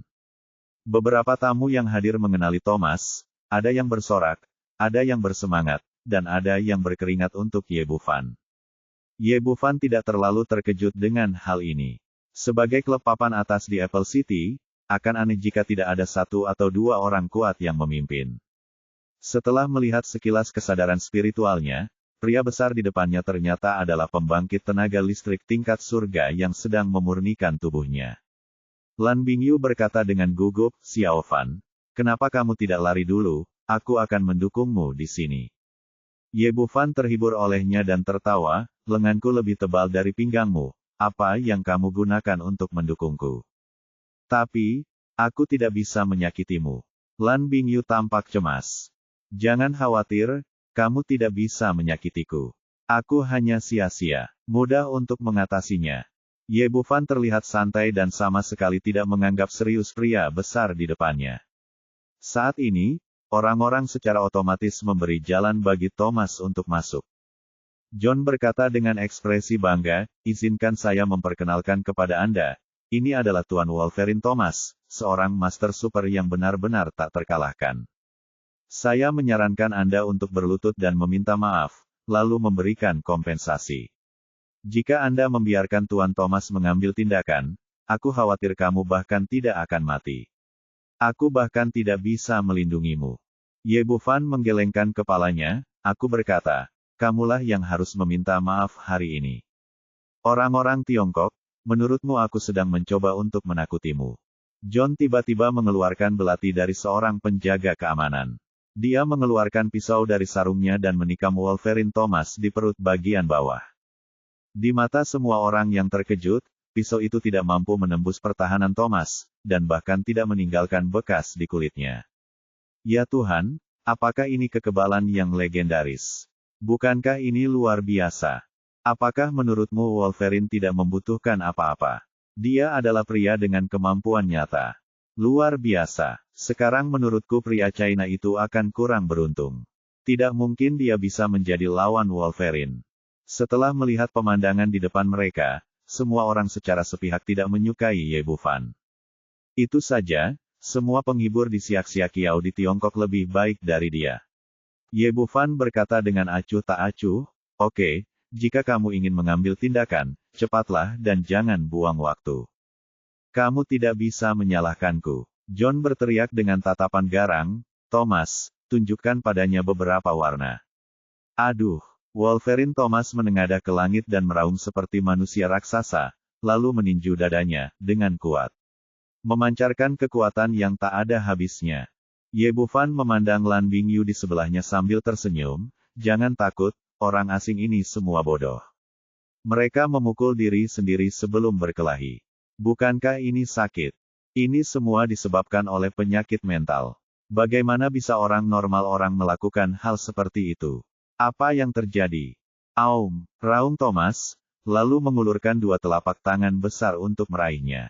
Kamu di sini kan? Jika kamu sendiri tidak puas dengan pemukulan itu, maka aku akan memberikannya kepadamu.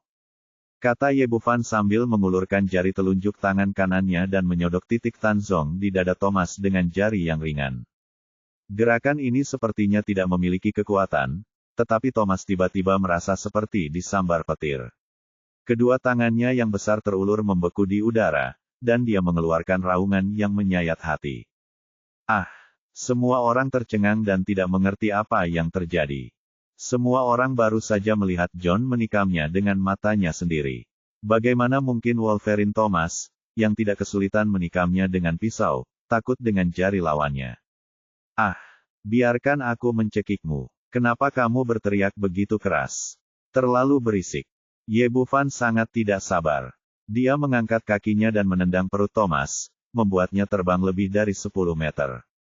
Thomas jatuh ke tanah seperti bukit, menghancurkan beberapa kursi satu demi satu. Setelah berjuang beberapa kali, dia tidak bisa bangun.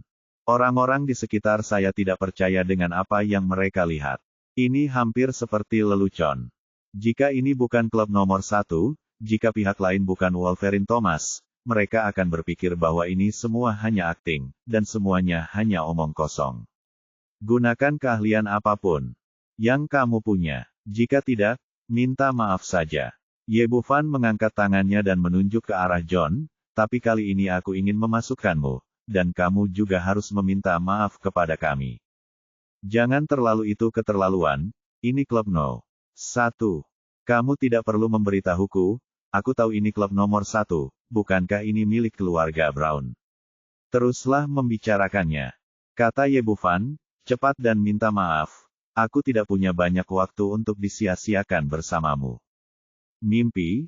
Aku tuan muda yang mulia Buckley, dan aku tidak akan meminta maaf padamu, orang Cina, orang-orang. Benarkah?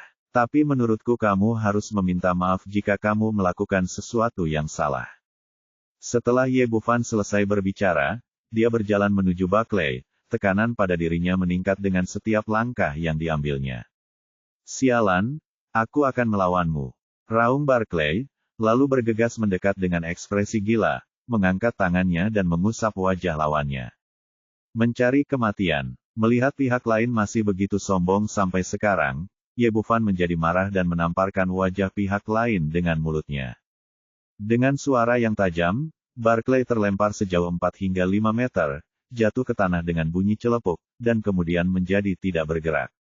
Apa yang terjadi? Buckley, kamu baik-baik saja. Henry menghampiri dan mendorong Buckley, tetapi tidak mendapat jawaban. Membalikkannya, dia menemukan wajahnya pucat, ada darah merah di sudut mulutnya, dan dia benar-benar kehabisan napas. Bab 1319 Ayo terus bermain denganmu. Henry terkejut, dan segera mencoba pernapasan Buckley, dan menyentuh jantungnya, lalu berteriak dengan panik, tidak, Tuan Muda Buckley sudah mati. Begitu kata-kata ini diucapkan, semua orang yang hadir tercengang diperkirakan nyawa manusia akan hilang. Ekspresi John berubah drastis dan dia berteriak dengan cepat, di mana dokternya? Cepat panggil dokter. Lu Bengxia dan Lan Bingyu sangat gugup dan menarik lengan Ye Bufan, Xiao Fan, apa yang harus saya lakukan? Dia belum benar-benar mati, bukan? Petik 2. Ye Bufan tampak murung. Sebagai seorang medis abadi, dia sangat terukur dalam seberapa keras dia menyerangnya. Sejak pertarungan hingga saat ini, orang-orang tersebut hanya mengalami luka ringan, bahkan ada yang hanya sendinya yang diangkat, bahkan tidak dianggap sebagai cedera. Hal yang sama juga berlaku untuk tamparan yang dia berikan pada Barclay barusan. Itu tidak menggunakan banyak kekuatan, dan dia tidak menyangka pihak lain akan terbunuh. Dia menyapu kesadarannya dan mengamati tubuh dari ujung kepala sampai ujung kaki, dengan ekspresi dingin di wajahnya. Orang tersebut memang sudah meninggal, namun penyebab kematiannya bukanlah tamparan itu, melainkan pembunuhan. Buckley pernah diberi obat khusus sebelumnya. Obat ini sendiri tidak beracun, tetapi membuat jaringan tubuh manusia menjadi sangat rapuh, daya tahannya menjadi sangat rendah, dan bahkan tidak dapat menahan kekuatan tamparan. Terlihat dari adanya orang-orang di balik layar dari awal konflik hingga saat ini. Barclay mungkin hanyalah salah satu pion. Menjatuhkan Lan Bingyu dan memfitnah orang Tiongkok semuanya dilakukan dengan sengaja untuk membuatnya marah, tetapi dia tidak menyadari bahwa dia akan membayar harganya dengan nyawanya. Dua dokter berjas putih bergegas menghampiri. Mereka memeriksa tubuh Buckley dari ujung kepala sampai ujung kaki, dan akhirnya sampai pada kesimpulan bahwa pria itu sudah meninggal. Sekarang seluruh klub sedang mendidih. Anda harus tahu bahwa orang yang meninggal adalah putra tertua Buckley, pewaris keluarga Field. Ya Tuhan, aku benar-benar tidak menyangka orang Cina ini akan membunuh orang. Sekarang segalanya menjadi besar. Bagaimana mungkin? Dia baru saja menamparkan seseorang, bagaimana dia bisa membunuh seseorang? Kamu belum pernah melihat Wolverine sekuat itu. Dia tidak tahan bahkan dengan satu jarinya pun. Wajar jika menamparkan seseorang sampai mati. Mendengar diskusi di sekitarnya, Ye Bufan menyadari bahwa bahkan Thomas yang baru saja muncul juga. Lawannya telah menanam bidak catur. Dia bisa mengalahkan Wolverine yang begitu kuat dengan satu jari, jadi wajar saja jika membunuh orang biasa. Pada saat ini, Lu Bengxia juga menjadi gugup. Saudara Ye, apa yang harus saya lakukan? Akankah sesuatu terjadi? Ye Bufan menggelengkan kepalanya, jangan khawatir, saya akan menanganinya. Meskipun saya tidak tahu siapa dalangnya, saya telah jatuh ke dalam perangkap pihak lain, jadi saya akan memanfaatkannya. Orang Huaxia, Anda berani melakukan pembunuhan di klub nomor 1 saya, tunggu saja sampai dihukum. Kemudian John berteriak kepada beberapa pengawal di dekatnya, cepat panggil polisi dan minta satpam datang dan menanganinya. Petik 2. Begitu dia mengucapkan kata-kata ini, semua orang yang hadir menoleh dengan pandangan yang rumit. Dalam pandangan mereka, pria Tionghoa di depan mereka telah menjadi seorang pembunuh. Tidak peduli seberapa terampil dia harus diadili. Dalam sistem hukum seperti Apple City di tempat yang sempit, Anda harus duduk di penjara, dan Anda bahkan mungkin kehilangan akal. Ye Bufan tidak merasa gugup sama sekali, dan menatap John dengan tenang, karena kamu ingin bermain, aku akan bermain denganmu saja. Kilatan kepanikan muncul di mata John, saya tidak tahu apa yang Anda bicarakan. Petik 2. Jika kamu tidak tahu, teruslah berpura-pura bingung. Ye Bufan tersenyum tipis. Dia yakin lelaki tua ini pasti orang dalam, atau setidaknya mengetahui sebagian darinya. Dia melirik keluar dengan kesadarannya dan menemukan bahwa lusinan penjaga keamanan bersenjata telah menyerbu masuk ke luar klub, melihat bahwa pihak lain telah tiba. Bersiaplah, jika tidak, mustahil untuk bereaksi secepat itu.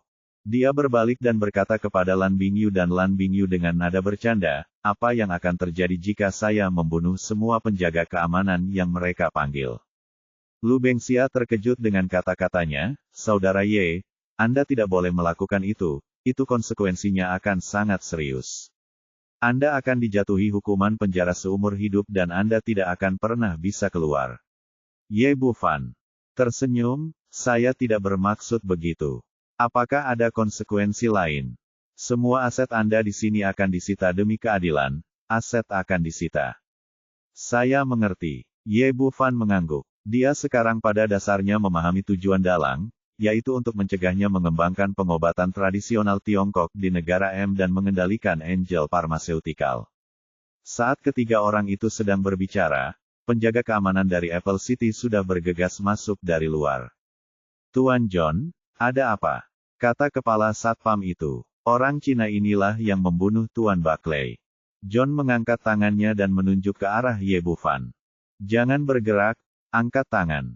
Para penjaga keamanan yang hadir segera mengepung Ye Bufan, dengan semua senjata api di tangan mereka diarahkan ke wajahnya. Ekspresi Ye Bufan tetap acuh tak acuh. Dengan budidayanya di tahap tengah tahap martial Sein, senjata ini sekarang tidak menimbulkan ancaman sama sekali. Dia melirik orang-orang di sekitarnya, dan senyum tipis muncul di wajahnya. Dia takut seseorang sedang menunggunya untuk membunuh penjaga keamanan di depannya, sehingga konspirasi akan berhasil sepenuhnya. Karena kamu ingin bermain, teruslah bermain. Ye Bufan tentu saja tidak akan membiarkan orang yang memasang jebakan berhasil. Dua penjaga keamanan bergegas dan memborgolnya. Kakak Ye. Petik 2. Melihat pemandangan di depannya, Lu Bengxia sangat cemas hingga dia tidak tahu harus berbuat apa. Lan Bingyu juga berpikir bahwa dia telah menyebabkan Ye Bufan menderita, dan sangat cemas hingga air mata jatuh. Jangan cemas, aku akan segera keluar. Ye Bufan tidak merasa gugup. Sebaliknya, dia tersenyum cerah. Dia menatap kedua orang itu dan berkata, Ban Xia, bawa Lan Bingyu ke perusahaan kita dan berikan dia. Jika dia mengatur posisi yang cocok, jangan lanjutkan di sini. Juga, jangan bertindak gegabah tanpa persetujuan saya. Saya akan menangani masalah ini sendiri. Baiklah, Saudara Ye, saya akan mempekerjakan pengacara terbaik segera. Menyelamatkanmu. Tidak perlu, urus saja perusahaannya. Aku akan menangani masalah ini sendiri. Ye Bufan tahu betul bahwa rencana lawannya sangat hati-hati, bahkan jika dia tidak menolak, dia akan membunuh keluarga Feld. Buckley, pemuda tertua, tidak dapat dimintai pertanggungjawaban oleh pengacara biasa. Bahkan jika keluarga Lawrence melapor, saya khawatir masalah ini tidak akan diperbaiki. Tutup mulutmu dan ikuti kami. Seorang penjaga keamanan berteriak dengan kejam, lalu membawa Ye Bufan keluar dan mengantarnya ke mobil. Melihat dia dibawa pergi, Lu Bengxia menarik napas dalam-dalam, menenangkan emosinya, dan mengikuti instruksinya dan berjalan keluar pintu bersama Lan Bingyu. Insiden itu begitu besar bahkan Buckley pun meninggal. Klub nomor 1 tidak melakukan apapun untuk menghentikan mereka dan membiarkan kedua orang itu pergi. Setelah kembali ke mobil, Lu Bengxia ragu-ragu sejenak, dan akhirnya mengeluarkan ponselnya dan menghubungi nomor Feili. Di Apple City, koneksi dan pengaruhnya masih jauh kalah dengan keluarga Lawrence. Saat ini dia hanya berharap pihak lain bisa membantu. Bab 1320 mulai hari ini, saya bosnya. Di kamar pribadi mewah di Klub No. 1, John berdiri dengan hormat di depan seorang lelaki tua berkulit putih. Tuan, rencanamu berjalan sangat lancar. Hanya saja pada akhirnya orang Cina tidak melawan. Ini satu-satunya penyesalan. Pria kulit putih tua itu menyalakan cerutu dan menghisapnya dengan santai. Kepala keluarga Creston. Permainan malam ini diatur olehnya sendiri, meminta Barclay untuk mempermalukan para pelayan Tiongkok dan membuat marah Ye Bufan. Satu-satunya kejutan adalah hubungan antara Lan Bingyu dan Lan Bingyu, tapi ini tidak berdampak pada situasi secara keseluruhan. Setelah beberapa saat, dia perlahan-lahan meniupkan lingkaran asap besar. Kamu benar, sungguh disayangkan. Jika dia langsung membunuh semua penjaga keamanan itu, Apple City akan bisa menutup Angel Pharmaceutical, dan industri di sana akan menjadi milik keluarga Brown kita. Tapi ternyata tidak masalah. Meskipun di masa depan ini sedikit lebih merepotkan, tapi dia telah jatuh ke dalam perangkap kita, dan obat malaikat ada di saku kita. John bertanya dengan hormat, tuannya bijaksana, apa yang harus kita lakukan selanjutnya? Berkata, ini sangat sederhana. Ikuti rencana sebelumnya dan biarkan Ye Bufan merasa putus asa di dalam hati. Perlahan dia akan menyetujui permintaan kita. John berkata, Tuan, dengan hubungan antara anak laki-laki itu dan keluarga Lawrence, saya khawatir orang tua itu George akan campur tangan. Apakah itu akan berhasil? Creston berkata dengan ekspresi bangga, apa yang telah saya buat adalah jalan buntu, dan itu akan sia-sia bahkan jika orang yang terbunuh adalah orang biasa. Orang yang meninggal sekarang adalah Buckley dari keluarga Feld. Bahkan jika keluarga Lawrence melapor, mereka tidak dapat berbuat apa-apa. Petik 2. John berkata dengan nada menyanjung, Tuan benar-benar punya ide bagus. Creston berkata, pergi dan beritahu keluarga Feld, bersiaplah untuk bernegosiasi dengan pihak lain. Saya tidak peduli kondisi apa yang mereka tawarkan, saya harus membawa Angel Pharmaceutical ke sini. Saya rasa Lu Bengxia tidak akan bisa bertahan lama, dan dia akan melakukannya segera datang ke pintu. John setuju dan berbalik. Creston datang ke jendela dengan cerutu di tangannya, raut wajahnya menjadi semakin bangga. Ye Bufan, saya tidak peduli seberapa sukses Anda di Tiongkok, tetapi ketika Anda datang ke Apple City, Anda ditakdirkan untuk diinjak oleh saya. Setelah Ye Bufan masuk ke mobil polisi, dia dibawa ke mobil terdekat kantor polisi. Dia hanya menjalani formalitas. Dia dikirim ke penjara tanpa waktu. Terlihat pihak lain telah melakukan persiapan yang sesuai. Ada sebuah bangunan yang sangat besar di pinggiran barat kota Apple. Dikelilingi oleh tembok tinggi dan jaringan listrik, dan terlihat suram. Ini adalah penjara terkenal bagi penjahat serius di seluruh negara M. Beberapa orang menyebutnya sebagai neraka di bawah matahari. Di negara M, secara umum tidak ada hukuman mati. Sekalipun hukuman mati dijatuhkan, hukuman tersebut tidak dapat dilaksanakan dalam waktu singkat, dan sebagian besar dari orang-orang tersebut ditahan di sini. Ye Bufan dikirim ke sini. Setelah dua penjaga keamanan menyelesaikan formalitas, mereka tersenyum sinis, orang China. Saya harap Anda senang tinggal di sini. Dia juga tersenyum pada kedua orang ini, saya juga berpikir dia akan berada di sana. Saya punya bersenang-senang di sini. Saya harap Anda masih bisa tertawa nanti. Setelah dua penjaga keamanan selesai berbicara, mereka pergi. Ye Bufan ditekan ke dalam sel oleh dua petugas penjara. Daerah sekitarnya seluruhnya terbuat dari beton bertulang, tanpa sinar matahari sepanjang tahun. Terlihat menakutkan sekaligus kokoh.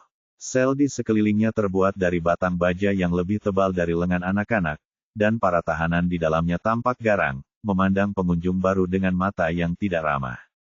Ye Bufan tidak terlalu peduli, dia terus tersenyum dan menyapa orang-orang di sepanjang jalan, seolah-olah dia sedang datang sebagai turis. Ayo, kirimkan bocah cantik ini kepada kami, aku ingin menikmatinya. Orang Tionghoa ini sepertinya memiliki kulit yang halus dan daging yang lembut. Dia pasti sangat nyaman digunakan. Beberapa tahanan dengan hobi khusus memandang Ye Bufan dengan mata berbinar, dan mereka terus melontarkan komentar menggoda. Tutup mulutmu. Seorang petugas penjara berjanggut melambaikan tongkat karet di tangannya dan memarahi mereka satu demi satu agar orang-orang ini menjadi lebih jujur. Segera Ye Bufan dikirim ke sel paling gelap di ujung koridor, dan tahanan lainnya tiba-tiba tampak terkejut. Anda harus tahu bahwa itu adalah sel nomor 1 di seluruh penjara. Hanya tahanan paling kejam yang tidak bisa ditahan di sel lain yang dikirim ke sana. Mereka tidak mengerti mengapa pria Tionghoa yang cantik dan bersih ini dikirim ke sel nomor 1 setelah dia tiba di sini. Atau pukulan besar macam apa yang dia sakiti. Sudah berakhir. Kasihan sekali pria kecil yang cantik dan lembut itu. Para tahanan di sel lain menggelengkan kepala dan menghela nafas. Pria berjanggut itu membuka pintu, mendorongnya masuk, lalu menutup pintu sel dengan keras. Setelah Ye Bufan masuk, dia melihat sekeliling dan menemukan bahwa sel ini berbeda dari sel lainnya. Sel ini seluruhnya terbuat dari beton bertulang, tanpa jendela atau celah. Bahkan jeruji baja di pintu sel 2 kali lebih tebal dari sel lainnya sel. Apa yang kamu lihat, Nak? Apakah kamu mengerti peraturan di sini? Sekarang kamu di sini, berlututlah untukku. Pembicaranya adalah seorang pria kulit putih yang tinggi dan kuat. Pria ini bertato dan terlihat sangat galak. Apakah kamu berbicara denganku? Di tempat seperti ini, Ye Bufan tentu saja tidak akan sopan sama sekali. Dia menamparkan pria itu dengan mulut besar dan mengirim pria itu terbang ke udara, membanting ke dinding di belakangnya. Saat ini, semua tahanan di sel meledak. Mereka seperti binatang gila, mencoba menerkam mereka bersama-sama. Jujurlah padaku, orang yang berbicara adalah naga bermata satu. Meskipun orang ini hanya memiliki satu mata yang tersisa, tatapannya yang galak membuatnya mengintimidasi. Ya, bos. Naga bermata satu jelas merupakan bos sel ini. Setelah dia berbicara, yang lain bertindak jujur dan berperilaku baik, dan tidak berani menunjukkan ketidakpuasan apapun.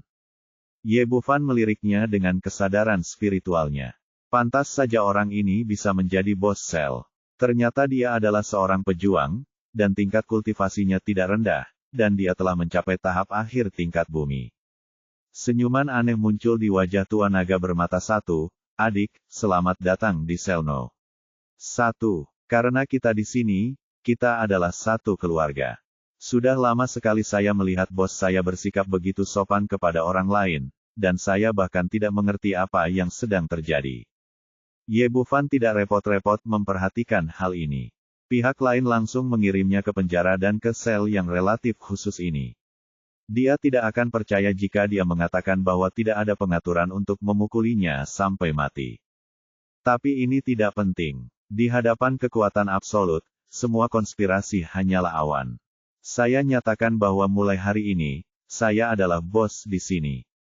Kalian semua harus bersikap baik. Ye Bufan melirik orang-orang di depannya.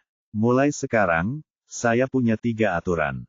Pertama, Anda harus menghormati saat Anda temui aku. Jujurlah. Kedua, aku suka tutup mulut. Ketiga, aku paling benci masalah. Jika kamu ingin membuat masalah untukku, kamu harus menanggung konsekuensinya.